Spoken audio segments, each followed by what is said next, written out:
Hi, this is Damon Pistolka, host of The Faces of Business, where I talk with interesting people, sharing life and business experiences to entertain, engage, build community, and provide information to help others succeed.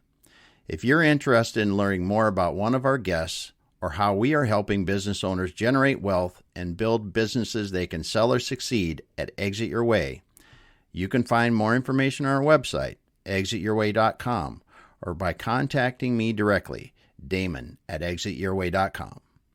I hope you enjoy the show.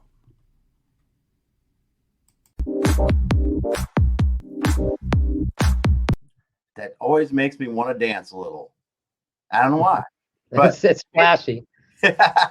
Hey, welcome back, everyone. Once again, here to the Faces of Business, sponsored by Exit Your Way. With me today, I've got Kelly Cudworth from PNWB Office Products and New Leaf Office Solutions. Welcome, Kelly. Awesome. Thanks for having me, man. Well, this is fun because today we're going to talk about a little bit about your business history and some of the things that we get to deal with, you and I together a lot. And it's the real challenges of growing an e-commerce business. Yeah. Yeah, there's not any shortcomings of that. Yeah. It kind of just it happens whether you want it to or not, because there's some challenges definitely along the way. But if you could start out, Kelly, it'd be really cool to kind of hear your background, because of the company, first of all, because you are a multi-generational company. You're the second generation in this company, and there's only about 30% of the companies that make it from the first to the second generation. So it's cool and unique in that. But let's hear a little bit about the company history. Yeah, so my dad, Jeff Cudworth, he founded the company, we're going on 46 years ago. I think it was 1975 the company was founded. Dad came in as a partner and then bought out his partner pretty early on.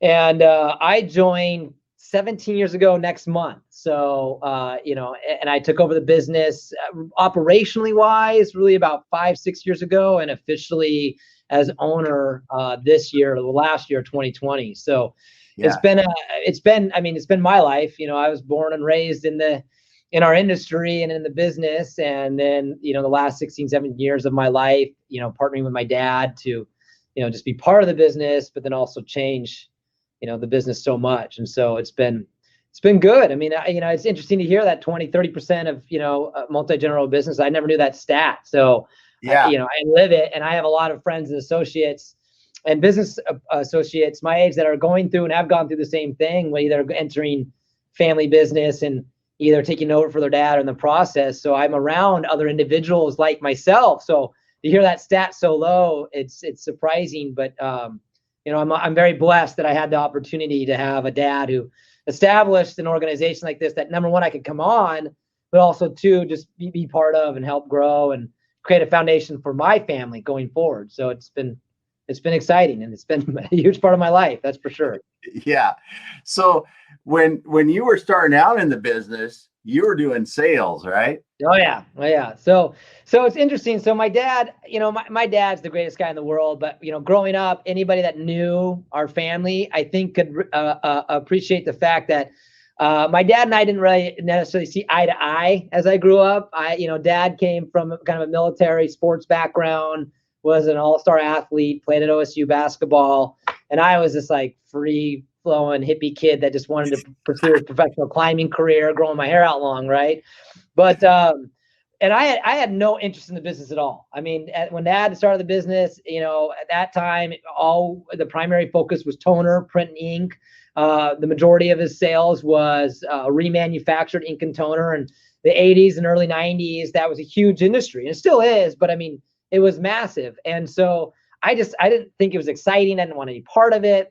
Yeah. But so I went on my own and got my own career in sales. But then as I entered the sales world, I think I started to respect just business in general, and just respected my dad's business and what he was doing just holistically as a business. And so it kind of piqued my interest. And so that's when some conversations with Dad and I started about, hey, maybe I should come, work for you. And he's like, well, I don't know. And it was a good time in my dad's life, because he had the company in a nice, good, comfortable position, but he was also looking for long term. What am I going to do in the next 10 years? Am I going to build and sell? Am I going to close the doors? What's my succession plan? And then he had a young, energetic son, who was already coming from a sales industry, and the business at that time, and still is, sales focused, cold call, right? Here's your call list and knock it out of the park. So we went back and forth about 6 months, and we thought we'd give it a go. And I think, honestly, Dad and I, underneath our skin, Dad probably thought, maybe he'll last 6 months.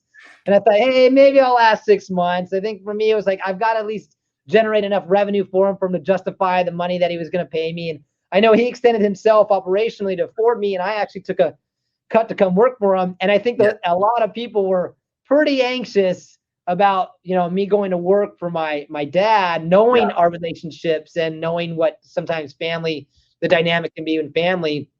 And, I think about it, I'm like, I can't believe it's been 17 years. I mean, I kid you not, the first day I walked in, I had my office wasn't even an office. I was in a storage unit that he was subleasing. I had a computer that had no internet. I had a phone, and he dropped a phone book in front of me and said, there you go, there's your call list. And so that's kind of how it started. And so, but it was good. It turned out good. And obviously, we both had some success with it. So that's why I'm still around and why he's now officially in a position to retire. So yeah, that's cool. Well, we got Andrew. Andrew is my partner, and he looks at a lot of these businesses like yours, but he makes the point that having your own experience before is probably a major reason why you've been able to do this. And it's really something to see. I mean, when you were in the 40 under to 40 in Seattle, so you're recognized for that in the Puget Sound area.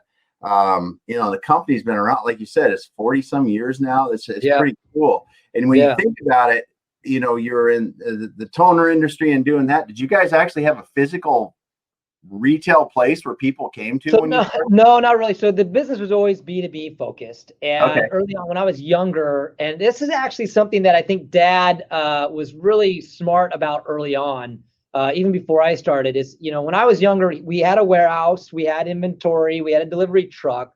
But by the time I came on board, our industry was shifting in a bit, and which is actually what laid a great foundation for us that transitioned into e-commerce, was drop shipping. We, more vendors, more manufacturers were creating opportunities for us to actually just send POs and ship the product directly to the customer.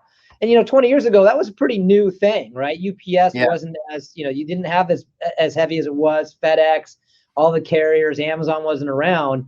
And it was a difficult thing to kind of break into from a customer development standpoint, because, the customer is wanting to feel comfortable with your delivery driver or where it comes versus, UPS. Who is UPS, right? And I think Dad was smart as a businessman that understand, hey, operationally, I can scale back some expenses. I don't need trucks. I don't need, delivery people. I don't need this liability on my balance sheet. I can become a little bit more profitable. I can be a little bit more aggressive on pricing if I can build a drop ship model out. And then he really just started to focus on the customers that could kind of accept that drop ship model. And so he was really smart in establishing that. So when I came on board, he kind of already had that in place, and that really helped me kind of, take off and grow with more of the technology wanted on board. So, I really just have to give a tip to the hat of Dad, early thinking of coming up like, hey, this could be a much more efficient manner for us, not only to operate our business financially and operationally wise, but also a more efficient manner for us to engage and touch customers on a national level, right? Because, we only had delivery drivers local at Seattle, the South Seattle. And so it allowed Dad to really start pursuing more government contracts, bidding on state and local contracts, counties, cities, federal. And so we could reach like Kansas City, we could reach the Pentagon, and that opened up a huge door. So when I came in hot and hungry, my territory was the nation in a way, right? We had to kind of refine it and keep it together, but he really established an amazing foundation for me.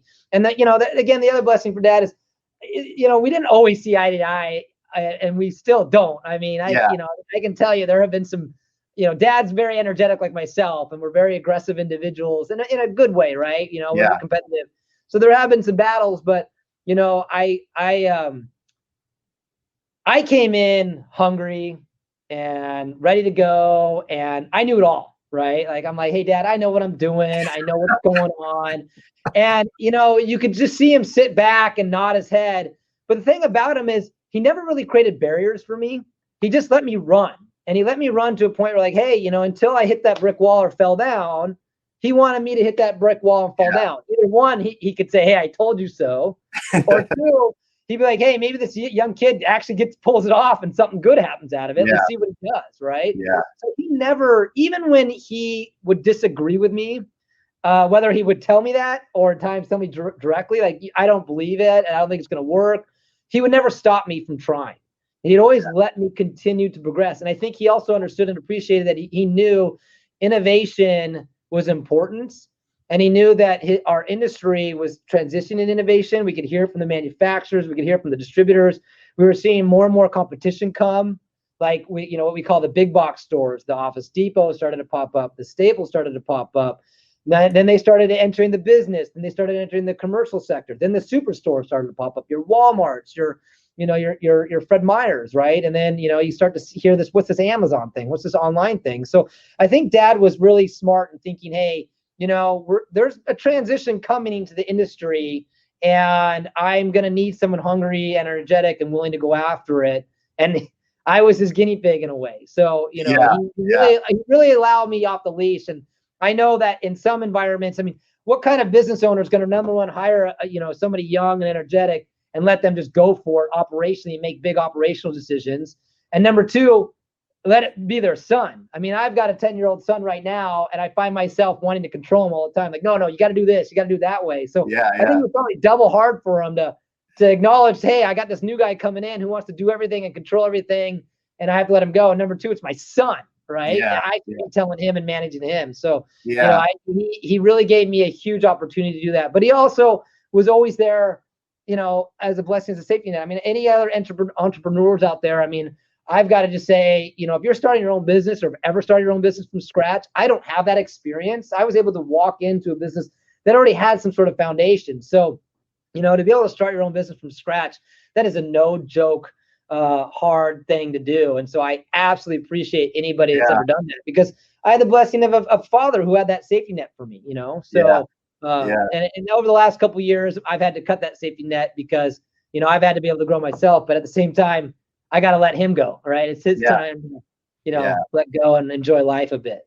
Yeah, and I'm sure he sits back and grins now to see your business doing what it's doing, and he's happy to see that you've charted a different path, but a successful path for the business. Yeah, and he's excited. Obviously I've got kids, so he's excited to see it with the grandkids, and I hope he's excited about the generational transition too. We'll see where my kids are when they get older enough, but right now I'm just head down and just trying to build. So yeah. Well, let's talk a little bit too, and we'll talk a little bit. You got an award last year too. Let's talk about that, because that's kind of cool. I mean, what was it, from the 13th fastest growing company in the Puget Sound? Yeah, which was a exciting surprise for us. I mean, when I was honored as 2015 Puget Sound Business 40 under 40, that was a really cool experience, and so I think that put me in there on the radar. And I had a pretty good feeling we were going to be on the list, because the list is about 100 companies, because we've had a lot of fast growth in the last 5 years, which has been tremendous, but it's also created a lot of challenges and needs for support, like individuals like yourself and Cross Northwest have been huge resources for us. But I think it was nice to see that as an honor, and it was exciting to see that we were 13th out of 100. So it shows that what we're doing is working, and how we're doing it is working, and so we want to continue to keep taking that on for the next couple of years. So well, that's cool. So we're going to talk more about business, because we're going to get into e-commerce after this, but talk a little bit about your charity, because I really think that people hearing this and understanding New Hope Street are going to connect with it, because it's cool, man. Yeah. So, that actually, the seed of that started with my wife. Gosh, was it 10 years ago? So early on, when I started working with Dad, I was always trying to figure out ways to build business, right? And, I would attend golf tournaments and started leaning into marketing and how do we develop leads, how do we develop relationships, how do we network. And so I started putting on just kind of hokey dokey golf tournaments, and at that time, we didn't really have a solid brand. If you can believe it, when I started with Dad, the name of our company, the name has always been Pacific Northwest Business Products, but we deviate as the Cartridge Family because all we did was sell cartridges. We had a little cartoon logo and everything. We went through a whole rebranding about 10 years ago or something. But so I was putting these golf tournaments on. I just wasn't really seeing anything come out of it. And, what ended up happening is I would charge people, I don't know, $120, and then we'd always have a little bit of money left over, and we just kind of checked the Red Cross. And my wife one year was like, hey, what do you want to do for your birthday? And I'm an active cyclist, and I don't really have a lot of close friends that cycle. So I was like, hey, let's get a bunch of people together and do a big bike ride and, maybe raise some money for charity. And that landed the seed for this bike event we put on every year out of Carnation, which the last time we had was, over 120 kids and families riding. We raised over like $20,000. And so we had done it for different charities. And so initially it started with a cause marketing focus. Hey, how can we leverage our brand and our business to support local communities, local charities, and honestly, selfishly give ourselves a little bit of a pop out there in the marketplace, give ourselves a little bit of acknowledgement and, here's what we're doing and engage customers at a different angle, right? And so we initially started working with some nonprofits directly, but we found administratively that became difficult because we had to leverage on their operation. It wasn't our own 501c3. It wasn't our checking account. Yeah. So over a handful of years, I've been doing a lot of networking, and as all business entrepreneurs should be doing, is network. And I had established, and I feel I established a nice a network of other business owners and executives in the region. And I pulled them all together, and I said, hey, listen, we're going to fire up a nonprofit. Maybe it's just going to be for our bike event. I don't know, but we just need to set up a 501c3. And my bike event, I've got the playbook. We've done it 8 years in a row. I can guarantee we'll raise anywhere from $15,000 to $20,000. I just need a team, and we'll establish a nonprofit. And really, I was like, I need $2,000 to pay the lawyer to start at the 501c3, right? I did this over we were as a happy hour. So I brought them all out. I bought them all a beer. I said, great, you into it? Everybody's got to cut me $150 to be on the board, right? To establish it. But the thing about it that just blew my mind was the support that all these other business owners and executives connected to with it. Because that thing that I think we realized was that there is a need and an excitement and a want for small and mid-sized businesses to establish some sort of cause marketing or to be consistent with a partner that supports the community or organizations that they're passionate about. But it's difficult as a small or mid-sized business to really just launch your own cause, launch your own brand, right? Obviously enterprise companies can do it. Amazon's got their smile, but how do we do it as a small, mid-sized business? And so it was like, hey, what if we collaborate and establish one organization, and through that organization, each person can be part of or have resources to a toolbox of whether it be branding resources, web development resources, signs, coffee distribution, whatever. These are all the companies that are part of it. And we established our own nonprofit, and then we put on different events. And not only are we supporting our companies, our brands, but we're creating a great opportunity to bring money and resources to children and family in need. So that started New Hope Street. And part of the board, I couldn't believe it. I mean, I was going to these guys, and I was like, listen, guys, I don't have any money. I've got this idea, and I know I can do this bike thing, but I have zero money. And I was thinking, hey, maybe somebody will create me a logo, and maybe somebody will come up with maybe take some photos for me. Before I knew it, we had a, $30,000 branding development built out by our friends at Sea Monster. We had videos from our friends at RB Content Lab. My buddies at the Wide Format Company were shelling out signs left and right. And so now we have this established New Hope Street organization, newhopestreet.org. We've been going on for 4 years. We've raised over $150,000. Not only did we build an orphanage in Africa, Congo, because I have a connection there because I adopted my daughter from there, but we've added, fresh water sources. We've added solar panel power there. We've raised money for Treehouse for Kids in Seattle. So it's been an exciting thing because then not only New Leaf and my company, when we do these events, we can help, tell our customers and show them, hey, obviously we're in business and we're in this to make money and, grow and profitability, but we also want to take this growth and this opportunity to support others in our communities and then give a resource for other business owners and executives to be part of it. And it's grown faster than I could have anticipated, excitingly, and it's created some more work for me in a way, but it's been amazing. So I think it's been great, and it's been great for our board members that have come on board. Yeah, it's really something. And the way that when you put people together like that, it does create a way for more people to get involved and really support the community and the other efforts outside the community even better. Yeah. So what you put on a couple of events. What are the events that you put on? So I want to make sure that if people are listening and they'd be interested in Sure. So it's exciting. So obviously COVID created a little complication last year, but we've really created kind of so again, I come from a cycling background, and so my bike event is a big thing. One of our board members, our secretary, he's a big avid trail runner, so he started a run event. So we have Spoke to Ride, which actually is coming up June 26th. So follow us on Facebook, New Hope Street, newhopestreet.org. We're all over there. We'll get all the information out there. Yeah. It's a family-friendly bike ride, 12 miles. Cutter and Buck has been a great sponsor and friend of ours, so we get some good swag. You won't get that T-shirt that's going to melt in the dryer. And we have Run the Mountain, which is anywhere from a 5K to a 25K trail run. That supported our friends at Treehouse for Kids in Seattle, which helps foster kids get school supplies, etc. And then what we launched in 2020 before COVID hit was Funky Dunk, which is our polar plunge. So we've created kind of a triathlon of events per se. Yeah. So each event is just a good time where we bring in a bunch of different sponsors, and each event raises money for different organizations depending on who the chair is. We've done a auction in the past and et cetera, et cetera. So, so it's a good time. All the events are usually revolved around family opportunities, bring the kids, bring the family.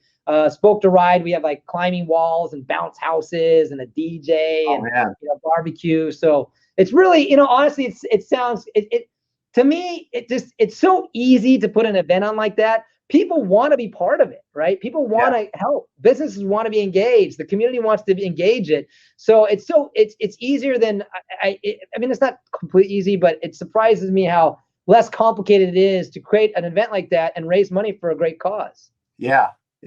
Well, that's awesome, man, because I hear you talk about it. I know about your events and it's good. It's good that you're doing that and giving more people in the community to work together. It lightens the load for everyone to be able to provide more. So that's cool. Yeah.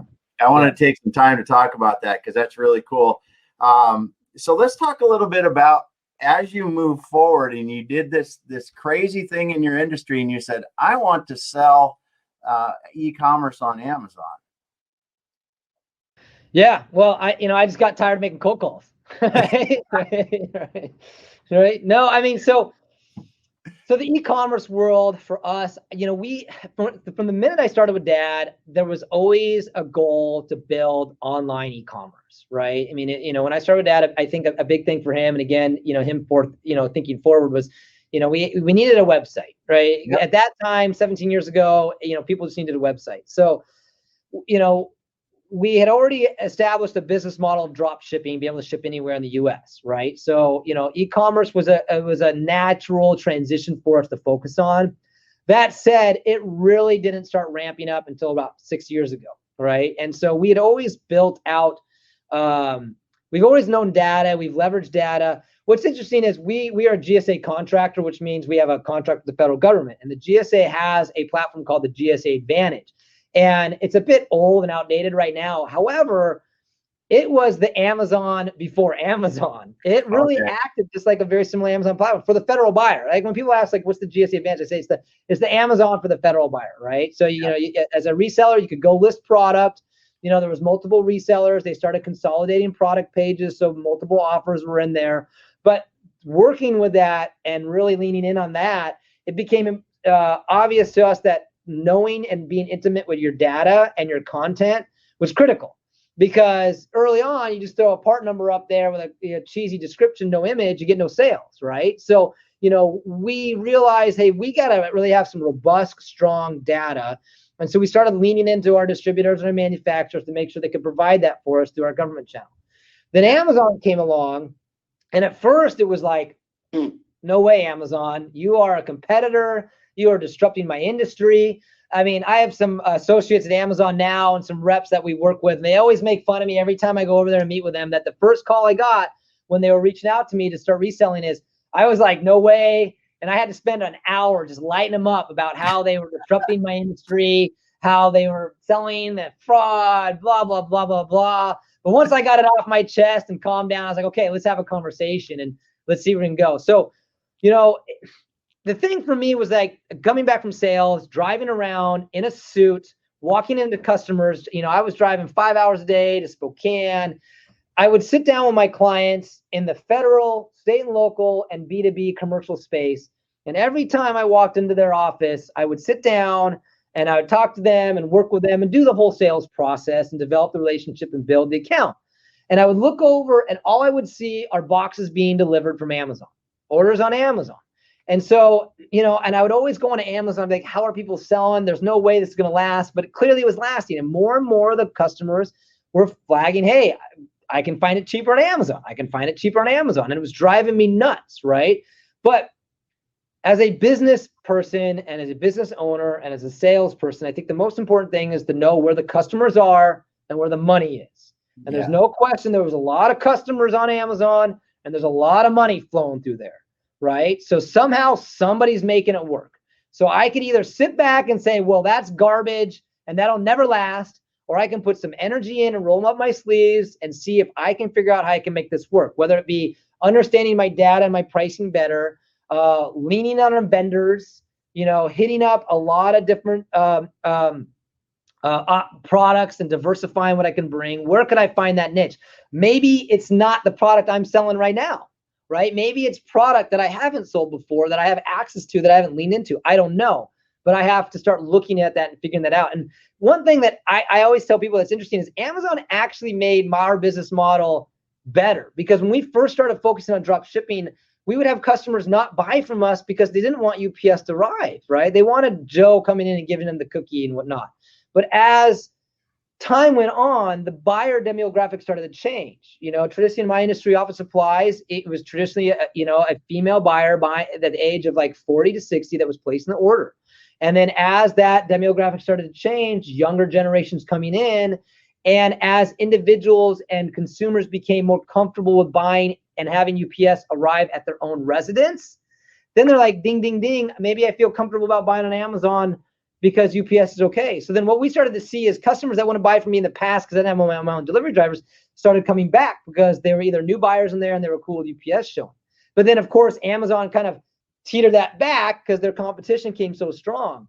So, we started negotiating hard with my vendors. I basically just started making some strong conversations with my vendors and my distributors and manufacturers. I said, listen, I know our industry is against this, but the bottom line is there is business there. And our industry is a bit old school, right? And our industry was resisting Amazon and still does very aggressively. And I said, listen, you can't ignore it. And our industry couldn't ignore the fact that data was there. Customers were buying from Amazon. They were buying from you and Amazon, right? Or they were buying from online. Or if you didn't have your website up and efficiently running with competitive product, accurate content, you were going to lose regardless if it was Amazon or not, because they wanted to start purchasing and sourcing online. Even if I had a contract with a state agency, I still had to have a website that functioned in a format that they expected and that price was accurate and consistent, which means back end, I had to have systems in place to ensure we manage that for those contracts. So since those systems were already there, we're like, okay, how do we bring this to Amazon? And so it was a bit of a bite, but I think we knew what we were going into with Amazon in regards to the relationship with them. They have very high level expectations of performance. I've said this a couple times. I think the thing is, with Amazon, the consumer is not going backwards. And I mean that in a way that the consumer, Amazon's created such an expectation when it comes to purchasing online that, hey, I can have my product in 2 days. Yeah. If I don't get it, I'm going to get a refund. I'm going to get a free return. They obsess on me. I'm taking advantage. I want to leave reviews. I want to complain. I don't want to get charged a restocking fee, bing. All these things that my industry had a tough time providing or wouldn't provide. Hey, you want to return something to me? Sure, no problem. Ship it back to me on your dime and I'm going to charge you 20%. That was always the base, right? So I think what we realized is that we had to create an operation that, not only could bring in a competitive and create some solutions and some techniques and some, get I don't know, unique about how we can price things out, but also operationally, how can we continue to support the performance requirements that Amazon makes? And how I looked at it is that, hey, if I could get my business to a level that we could perform and maybe even outperform the expectations that Amazon has, and work with my vendors and establish positive relationships with my vendors and manufacturers, not to the point where I'm grinding them on pricing. Let's create something new and unique. Let's create a strategy, because you can't deny that this industry is changing and the consumer behavior is changing, and Amazon's leading the way. So if we can get in there and have success and figure out how it works, I mean, hey, pull the curtain behind your biggest competitor. Like, there's a lot of information there, right? So if we can figure out how to get in there and be successful, what could we do outside the platform, right? So, when Amazon came along, I was like, this is a great opportunity for us to dive into it, because we've been fighting to get eyes on our product and our brand just on our own website. And in our industry, that's a big fight. That's a lot of money you got to spend. That's online marketing. That's clicks you're going after. That's Google AdWords, all that stuff. And it's just tough for a small business to do that. Whereas Amazon, the eyeball's already there, the volume's already there. So it's kind of just plugging into that and trying to be smart about that, and then take that and bring that to our other side. So I apologize, a long answer, but that's why. It's good. Yeah. It's good. So can you remember so when you first got on Amazon, how many products did you load? Oh, I think I started with maybe 900 SKUs, and at that time we had access to about 25,000 SKUs total. And it was it was a very manual process for me, because I had to learn it. A lot of flat files, Excel. Like I said, it was a lot of bumps and bruises in the way, but that's how we started with, about 900 SKUs, just to kind of test the waters and, go from there. So can you remember the first order you got? Yes, it was a bad match. Oh my. So right out of the gate is, someone bought, because that was the thing we realized, is that, listen, it's not, I think the problem with not the problem, but with e-commerce, it always just seems easier than it really is, right? It's like, hey, fire up the website, you got product, you got pricing, pow, here, throw somebody some AdWords, it's coming in the pipe, right? And then with Amazon, same thing. They make it sound like easy. Hey, it costs you $39 a month. Why wouldn't you fire up an account? Oh, UPC code matcher, load it up versus UPC. But there is a lot of inconsistent data. That's what I mean by you have to be so intimate with your data, because there's, in my industry, in the office supply, office furniture, pet supplies, cleaning supplies, PPE, things come in singles, things come in packs, things come in cartons, right? And it's the same SKU. So, when you're relying on somebody else's platform, whether that be Amazon, Walmart, Overstock, Fisher Science, GSA, and you're relying on their data to accurately match your data, you can't fully expect that to be the case, right? So we uploaded all our data anticipating Amazon would have their act together and know how to match UPC codes. And so we had an item pens is a great example. We had an item, we listed the pen as our offer was for a single each. So we priced it out for a single pen, but the actual listing matched it to a carton of 12. So boom, all of a sudden we had 500 orders for, this pen. And at first we're like, this is fantastic. It's just killing it, right? And we send them all out, and the customer's like, I ordered 12, and they're all pissed off, and we're getting negative reviews, and we're like, oh my gosh, what's the mess? And so we realized quickly that we couldn't just, I apologize, we couldn't half-ass it. We had to take our time and really understand it. And that took even longer. So then it was kind of a question of can we make this happen, right? I mean, is it worth this kind of lift, right? And I spent months just visually going through Excel files trying to match product correctly, and even today it's still difficult to do. So it was a chore. And we refined that process significantly from the selection through it. It's still hard to do. I mean, it's Absolutely. Not, and I mean, it's not like we haven't tried to work with the people at Amazon to figure it out. You've done, hundreds of hours working with them probably, as well as that, trying to figure it out. And the reality is that in the early days of Amazon, a lot of people, it was kind of like the Wild West of creating listings. Yeah. And there's so many bad listings out there for some of these common products that you're listing on 3, 4, 5 ASINs. And until you get a bad order, you don't know that that's a bad ASIN.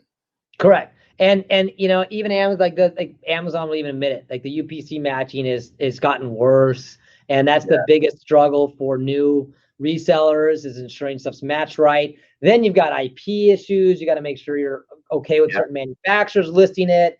Restricted items, and you don't know that until you go live. So we've had to, the hard way, implement processes in place to be able to address that and record that, so that as we add more product, adding more product is a bit of a risk too, right? Yeah. So, but it obviously was worth it in the long run, right? Yeah. But it created a big, like, hey, gosh darn, is this gonna be worth it? The whole 9 yards. And that's why I think it was so important that we spent a lot of time before talking to our vendors and our manufacturers. Yeah. I was very upfront with them saying, hey, listen, we're going to go live with this. We need to know what manufacturers have a problem with it. We need to know if there's restrictions. You need to help me out. And it was a lot of negotiation with them, because some of them are like, we don't really want to do it. We don't have a program to support that. We'll give you a price and you do what you do. And I had to keep pushing back on them. So, our vendors and manufacturers have become huge partners and assets for supporting us. And that, having that foundation and that relationship established first was key, because then they were also willing to help with us as we ran across some of these problems, helping us get the right content and data, and the whole 9 yards that way. So yeah. Well, I know it's been an interesting ride. I mean, you're the 13th fastest growing company. What year was that for? 2019? It was 2019. So it's the data from they take data from, what is it? They took data from 17, 18, 19. That's how they calculate it. So, okay. We're going to blow them out of the water in 2020 and 2021. Yeah. Cause for your business, it's, you've had several years of very, very high double-digit growth, and it's a challenge just to keep up with it. Cause I mean, when we started working together, what were you processing in a month? You were processing 1,500 orders or something like that? Something like that. Yeah. I would say roughly. Not almost that many in a day. Yes. And we're actually having to turn inventory, as we have to, we're now having to invest in more back-end integration systems, which is exciting, right? I think we did it the right way, where there's all these integration systems and data automation systems and platforms and websites and whatever. And we said, listen, we're not going to make these big operational investments until we can justify the need. How can we manage it with our team? And to do that, we had to be extremely conservative. What I mean by that is, hey, we could just throw data up there and ignore it. But if, we weren't taking into fact that, inventory accuracy, pricing accuracy, we needed support on the back end, watching the numbers, AKA, bringing, a partner like you into play that could help us, give us that horsepower, so that we just felt comfortable continuing to push it out. And until we really started to hit that ceiling, now, we're ready to make those investments in new systems integrations, because the volume we're at right now, we can't process it fast enough. And that's the exciting thing about, I think, e-commerce holistically, and not even just Amazon. I mean, for me with Amazon was definitely a huge value lift for us to get going into it. And I really appreciate the team at Amazon and what they did to help us out. Yeah. I think the other thing is, the nice thing is, we're registered small veteran-owned business on Amazon, so it allows buyers to understand they can find different, resellers out there. Anybody that buys on Amazon, listen, all I got to say is, before you place an order, when you're looking at it, go to the left-hand side and look for a small business, look for a woman-owned business, look for a diversity-owned business, look for a veteran-owned business. They're there. The system works really well, especially in COVID. Support those guys, those companies, and Amazon's platform does a good job allowing you to filter them out. You might not see them out of the gate because they might not be winning the buy box, but it doesn't mean that we're going to be much more expensive. They might be like 5 cents, 10 cents off. You just don't know. So I don't know. I just a plug to the small mid-sized. No, you're absolutely right. Most people don't, because they're in there looking for this or that, and realistically, I think a lot of the public doesn't understand that you can support your small business just by doing that. Yeah. And people have to be competitive, because if you're not fairly competitive, you're not going to sell anything. Correct. Right. And then you have to be smart and strategic about it too. You've been a huge asset to us, coming up with some strategies and how we can, play with pricing, which then now fast forward, 6 years, we're having different conversations with our vendors now. Hey, we proved to you we can do this. We've got an idea over here we want to try. And they're, as opposed to them saying, hey, let me run it up the flagpole and I'll get back to you in a month. They're getting back to me in days. Let's give it a go. But, I think also in the subject of e-commerce, I mean, obviously Amazon's the gorilla in the room, right? But I think the value that we found, really leaning to the e-commerce channel and, where we're having success is really working on diversifying and diversifying platforms. And I say this to a lot of people, even before COVID, the brick and mortar malls, there's no question around, have been struggling, right? E-commerce has been coming. COVID took the e-commerce channel to where it would have been in 10 years to today, right? Yeah. I mean, it just, light speed, where the consumer was, right? Yeah. And so what I'm seeing now, and what I'm personally predicting in the next 5 or 10 years, is to see more of a competitive platform to Amazon start to develop, because what's happening is Amazon has seen so much success with their third-party resellers. 60% of their business is coming from dealers like me, not from Amazon Direct. They are making a buttload of money on third-party resellers compared to their 1P. There's no question about it, right? Walmart is doing the same thing, right? They see the value in partnering with us. They also see the value, I think, for the country and showing, hey, we're supporting small, mid-sized businesses. But what I mean by the brick and mortar mall is, I don't think the mall is dead. I think the mall is transitioning to the digital world. So Amazon obviously is the first, I think the GSA Advantage was for the first digital mall that didn't realize it. Yeah. But that's what Amazon is. I mean, I think back to when I was in high school and college, I'd go to the mall. I could go to the Reebok store and get a pair of, or the shoe store and get a pair of Nikes over here. But I could go to Nordstrom's and the same Nikes were there. But Nordstrom's might have a different Nike that this mall, across Macy's didn't have. But in all the different, and in the mall, all these different shops, a lot of them carry the same product, right? So you kind of bounce around. So that's exactly how Amazon's working. And the Walmarts in the world are seeing that. The Overstocks are seeing that. The Fisher Sciences are seeing that. So from an e-commerce strategy, it's exciting if being an e-commerce dealer to see, hey, we're seeing this build out where these new platforms are building and they're wanting resellers. So, we're getting calls with people excited about reselling. I've got, I'm getting calls from really small, like neighborhood shop websites that are trying to figure out how to onboard third-party resellers. And, they're looking for people with e-commerce experience. So that's what I mean by the diversification. Amazon created a huge opportunity for us to really build our business and grow. But I think what we've done a really good job, with your help specifically too, is breaking into other platforms. So Walmart is now, we're moving as much product in Walmart as we are on Amazon almost, and the sale, Walmart retail is meeting day to day Amazon retail. Now, Amazon business is huge, but how long does it take until Walmart figures we want to break into the business platform, right? Yeah, exactly. Overstock is in the game. They won the CPI award. The federal government has put out a mandate that the federal buyers need to start buying off of commercial platforms so they can track what they call tail and spend a bit more. Now, Amazon was an awardee of that, and they're doing a great job supporting the federal business that way. But there are other platforms that are coming into play as well. Yeah. And so, and then also my own website. I mean, my website's had the best performance it's ever had in the last 2 years, because we've taken what we've learned by selling on Amazon and Walmart and started applying it to our side. So it can be a lot more strategic and a lot more, I think, granular and smarter about not only how we price our product on the site, but also how we're advertising, right? And how we're spending that. So, well, and it's interesting too, as your company has grown, I think almost your following that you've created on Amazon and Walmart and the other platforms, they have started to find you on your website and actually buy product there from time to time as well. Yeah, because sometimes it makes sense, and the pricing's a little better too, obviously, because of some fees and stuff like that. But I think that's interesting because it's happening as well. And like in other clients that we worked with, the same kind of thing happens is when your brand starts to grow and your popularity and such, people start to find you online on your own site, because it kind of becomes their place to buy this. I think that's a huge point you just made, that I think anybody entering or in the e-commerce world should know or already knows, is that when we're selling on these platforms, Amazon, Walmart, whatever, we're getting charged a fee, right? On average, 50%. So I think that was another thing that held us back. Like, how the hell am I going to be competitive on these platforms to charge me 15% of the top line price, right?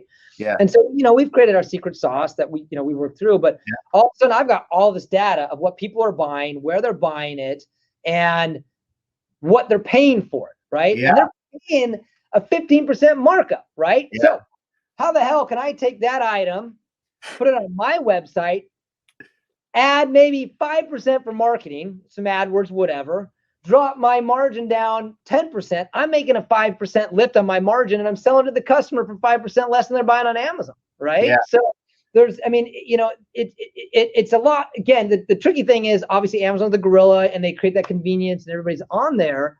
But there are business buyers out there. Not everybody buys off Amazon, right? So, but if you're going to do that, you need to make sure your website can function and work to the way the consumer expects. And Amazon obviously has created the secret sauce there. So if you can kind of mimic expectations, return policies, etc. And so we've taken all the pricing and everything we're doing with the vendors, we're just putting that right on our site across the board, right? Yeah. Our struggle right now, honestly, is the brand confusion, right? Because on Amazon and Walmart, we're PNWB office products. And then on our website, we're New Leaf Office Solutions. And honestly, when we went on Amazon, because our legal name is Pacific Northwest Business Products, but we just DBAs, the other names, I was nervous about going on Amazon. I was very skeptic, right? And I was concerned, like, well, shoot, if I got to get really aggressive on Amazon, what if my customers find me selling on Amazon for cheaper and they're going to grind me down, right? So we launched it as PNB Office Products, right? Well, now, we get way more traffic as PNB Office Products than we do as New Leaf. And so we were actually going to start entering for the second time, or really the third time, a rebranding strategy before COVID hit. So now we need to create a new brand that represents that. So we have a huge, great brand representation on these platforms that doesn't really carry over to our own website. So now we're building this new brand up. So you and I have interesting though. 2021. What the point that brings though is those customers are still finding you, even though that brand differential. And I think once you do get them the branded similarly, that's really going to push the sales on your own website higher, because it is interesting how those same customers will seek you out and find that. Yeah. And the value with it this way, even though it's created confusion with the names, what I'm realizing is that we've been known as New Leaf, we've been known as the office supply guys, we've been known as the toner guys for so long, but on Amazon and Walmart, we're the office furniture guys. We're the PPE supply guys. We're the hand sanitizer guys. We're the pet supply guys. Oh, yeah. We're the school supply guys. We're the homeschool supplies.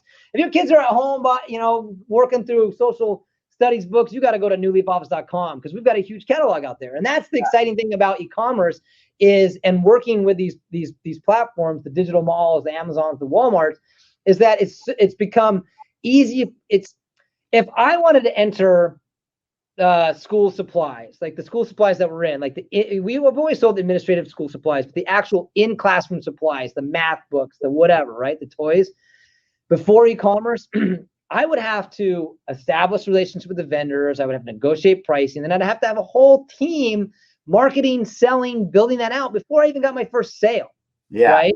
With something like an Amazon or Walmart, you can test the waters, get activity, get data, what's active. And now when I go to net new vendors and manufacturers, one of our big growth focuses for the next couple of years is bringing on new vendors, bringing on new product. I don't care what it is. It's a toilet for all I care, right? If we can service it and we have vendors and they can follow our standards of expectations for the service for the customer and maintain policies, then when I go to these vendors and manufacturers, even though I might not come from that industry, when I talk to them about what we're talking about right now, their eyebrow lifts, right? And they say, hey, this could be someone who could quickly move product for us. And, some are into it, some aren't. But we've found it easier not only to bring on new product, new vendors, new categories, but to spin up sales like that, right? And then even if they're not making a lot of money right out of the way, and we got, we need to prove ourselves, we know that we can create that activity and create that volume. So we've been able to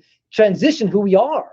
And so when we do bring that brand over, we're not going to be the toner guys anymore, it's interesting because when COVID hit, I'll run into people I haven't seen in a long time and they're worried about me, right? I mean, the blessing, so many businesses have been unfortunately affected with COVID, but they'll come to me like worried, like, how's your business? How's your business? I'm like, dude, we're going bonkers in the online world.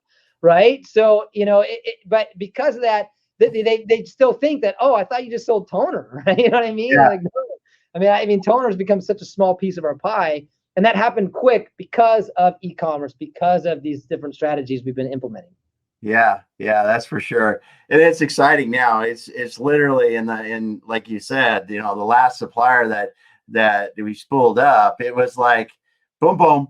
and it's like, oh my God, Yeah. you were testing it on the platforms, and you're like, oh my goodness, this is pretty crazy demand. Yeah. And I then, mean, they're very excited about it. It definitely blew them out of the water too, right? So yeah, that's the other thing is when we're bringing on new vendors, you know, we got to do a little negotiation, work with them. But one thing I think that'd be advice to anybody, doing e-commerce. There's two ways. Either you're shipping the product yourself, right? Either you're shipping it at your own warehouse, or you're using yep, FBA, which is a great, or you're drop shipping. And drop shipping with vendors it can be a very great business model. That's ours, but you have to be honest about what the vendor can or can't do. yeah, And some of them are willing to make exceptions for you, and some of them aren't. And even if they're willing to make the exceptions, the question is their operation in a way that can support the requirement that either Amazon, Walmart, or your own website has?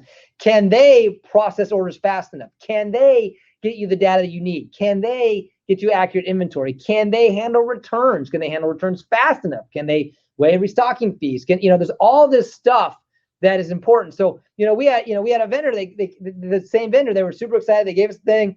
And I was like, hey, listen, you're going to need to be able to give us resources. I need an account manager I can reach out to. I need to know how to do end returns.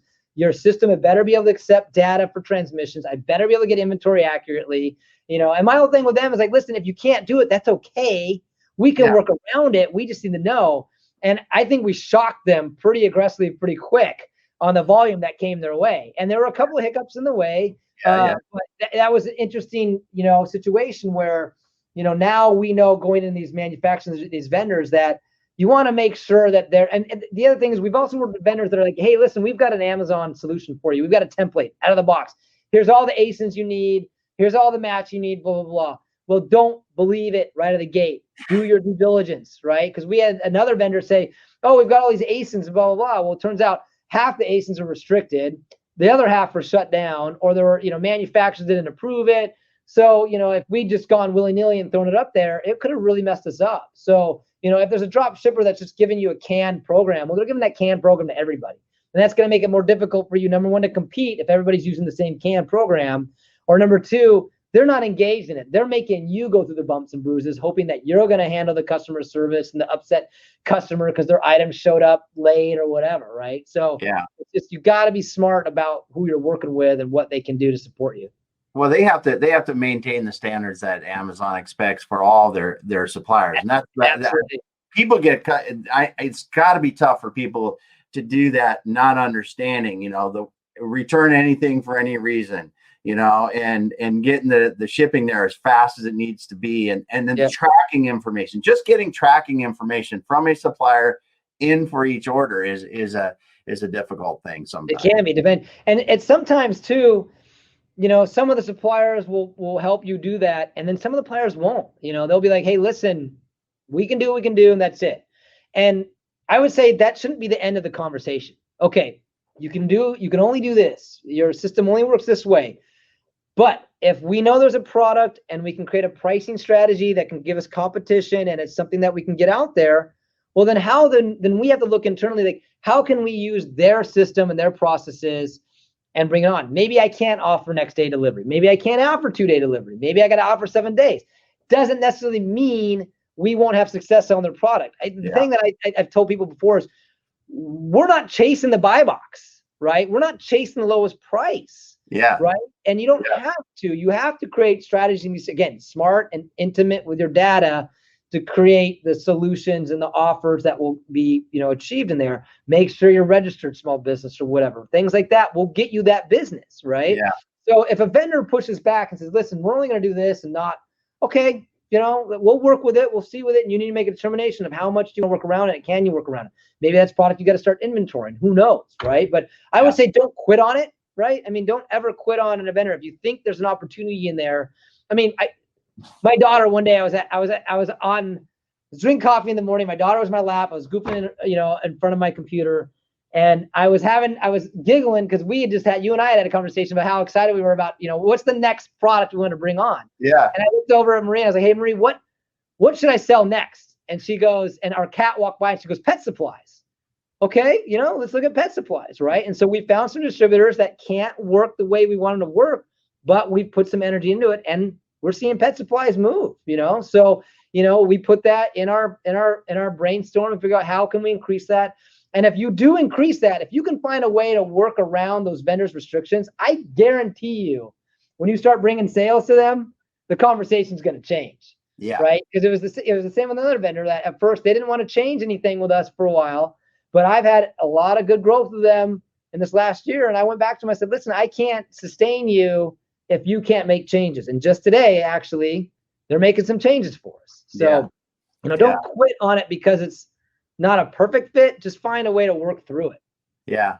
Yeah. That's good. And it's not, I mean, it's difficult. It is data intensive. I mean, when you look at the data and the amount of data that has to move in your business every day, that's why you have to do the data automation that you're doing now and those kind of things. But in the beginning of starting and doing it manually, I mean, it's not for the timid. If you don't like, if you're not going to stick your face in a spreadsheet, you better not get into this. And that's, you know what, that's a really good point. I think there's two things come to mind when I think about that. Number one, you're going to do work that you don't want to do, suck it up. Right. I mean, I hate to say it, but it's like sometimes as a business owner and executive, and I've struggled with this too, is like, oh, I'm the owner of the business. I don't want to have to sit here and, match SKUs. Can I get a college kid to do it? Can I get one of my employees to do it? Oh, they're not going to know your product. They're not going to know your systems as well as you do. The best person to do it is the one who knows you know it. And if you don't know it, you need to know it. Right. Because then there's a concern there. The other thing too is know your weaknesses. Right. That's why we brought you on board. I mean, I knew where I was limited at. I was hitting the ceiling. I could not handle. I knew the vision was there, right? Yeah. It's in my mind. I know what I want to do. I know how we can do it. Gosh, I believe that if I can achieve these pricing models on a consistent basis, we're going to have growth. We're going to have success. It's going to be awesome. However, I'm not bright enough to build these spreadsheets out and these datas and these formulas. I mean, I'm good enough, but I mean, I was getting really complicated and, really, really granular and changing all these different things. And I was so busy with other things, I couldn't do it anymore. So I needed to find help, right? Yeah. That's where it became, hey, I need a consultant that can come in and help me build these pricing models and work with me, that also understands business. I need a banker that's going to support me. I need to negotiate with my vendors' credits. That was the big thing we dealt with early on is I was blown over my credit limits with my vendors, right? And they didn't really immediately want to bump up my credit limits, right? So I was fighting one side, the other side. I was going to the bank. I need a line of credit. I need this. And so I was having to spend all this work on the business aspect of it all, right? And I think that's a big thing for me, going back to my dad, was realizing, hey, that's the thing that, it's one thing to be able to run a company and be the one that's driving what we're talking about. It's another thing on the back end to be like, oh gosh, I got to cut checks to vendors. I got to pay them fast enough. I've got to have the cash flow. I mean, if you're going to grow like we're growing, we have felt that pain and still do. Cash flow gets tricky, right? We need the right banker, the right vendor, the right, everything. So yeah, that's for sure. It is interesting how that happens, and that's what most people that in rapid growing businesses, until they're in them, they don't realize that your business is wildly successful and you feel like you got 2 nickels in your pocket because all the cash goes to build your business. Boom, boom, boom. I mean, the first couple of years, that's how it felt. I'm like, I don't have any money in the bank, I'm paying the vendor, right? And so, I'm pushing on them. They're like, they want P&Ls. I'm like, don't worry about last year's P&L. Focus on today, right? But of course, they're going to need that stuff. So, you got to be ready to have those hard conversations. You got to be ready to, have the lines of credits, and maybe you've got to restructure some things. I mean, that's the bottom line. Is the e-commerce world is different than the brick and mortar point of sale world, and when you get into it, it's a business model that's different than it's just a different business model. I think that's what I've realized, that I've seen when I've talked to other dealers, is like, you can't just hire an IT guy to do it or a marketing guy to do it. You can't hire a Damon to do it. I mean, Damon, you're great. You do a lot of stuff for me. There's no question. We wouldn't be here without you guys. But at the end of the day, it takes everyone working together. It takes the whole business. It's not like you throw it over to my marketing person or my IT, or like you said, or your accountant. It can't be. It takes someone at the top that sees that vision and other people to put it together. And it's committed to it and engaged in it, right? Because it's a completely different business model. I've talked to companies trying to get into this, and I've talked to Amazon who's like, man, you should see some of these dealers that have tried to get on. And it's just because the business owners or the executive teams aren't engaged. They just think they can hire someone to do it, or they hire an Amazon consultant, right? Be careful of those. Not to say there's not good ones out there, but they're not all, an Amazon consultant is not going to, increase your top line by 50%. I don't care what they say. You are the one that's going to increase it by 50% with the right partners and tools in place. But if you're not willing to approach it from a completely unique and new business model, then it's not going to work. It's a separate business model, right? And at least for us, that's what it was. It was a whole new business model. We had to rewrite the book. Yeah. And it seems like it's getting new chapters every day. It's been exhausting, but it's exciting. We've been definitely blessed the last couple of years, and we're pretty excited, where we're going. So yeah, it's good stuff. Well, just for reference, I mean, you started with 900 SKUs.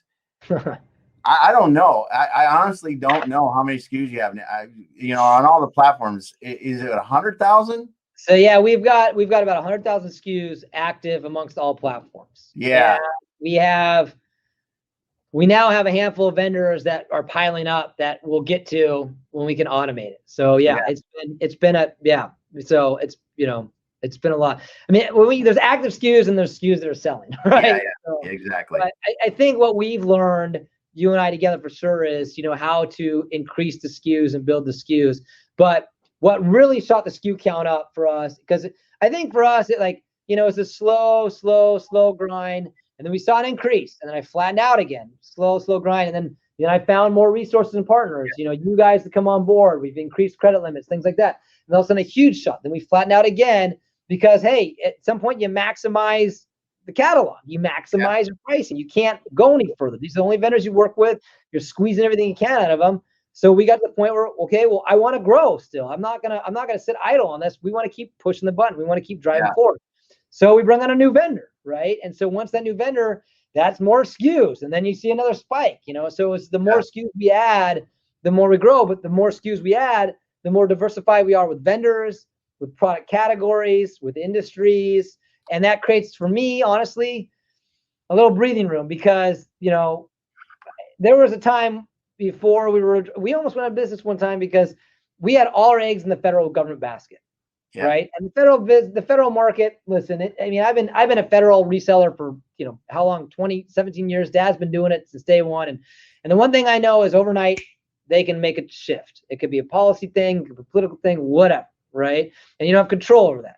So overnight we lost about 60% of our net revenue, literally overnight, just turned off. Nothing we could do. Right. And so as we've grown with Amazon, I've always been concerned, hey, am I positioning myself to be in that spot again, right? Am I threatening myself? What if Amazon makes a change? What if the government comes in and shifts Amazon's policy? Who knows, right? So I think it's been really important for us, especially this last year or so, is to diversify the products and the platform so that if there is an issue with Amazon, Walmart's still there, our website's still there, or the vendor, right? What if your vendor gets bought? What if your vendor goes out of business? What if the product you're selling in your industry declines? The office supply industry hasn't really been the fastest growing industry in the last 10 years. You know what I'm saying? Yeah. So it's kind of like, what's the long-term game so that you can make sure that foundation is going to be healthy for a long time? Because if something drops off, you're not dead in the water. And that's been, e-commerce has created a huge opportunity for us to do that quickly. Yeah. Well, that's awesome, Kelly. It's been great, man. And it's been a pleasure talking with you today. And I'm sure other people, we got Ira's been putting some comments here while we're going, and Andrew dropped another one because everybody knows, cash flow never changes the same, and Ira was talking about cash is king. That's king, baby. That's the truth, man. If they you don't want your orders getting on hold, man. Why did my product show up, man? Because you're over your credit limit.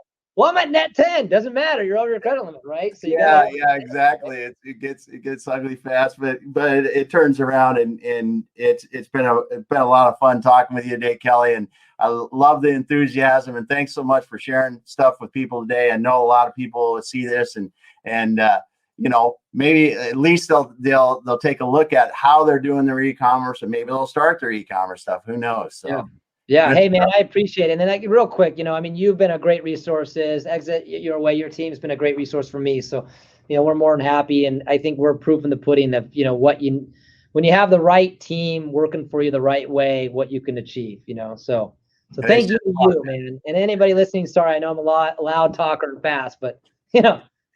It's awesome, dude. Because yeah, it's just awesome. Thanks. Yeah. Thank you so much. All right. See you later, everyone.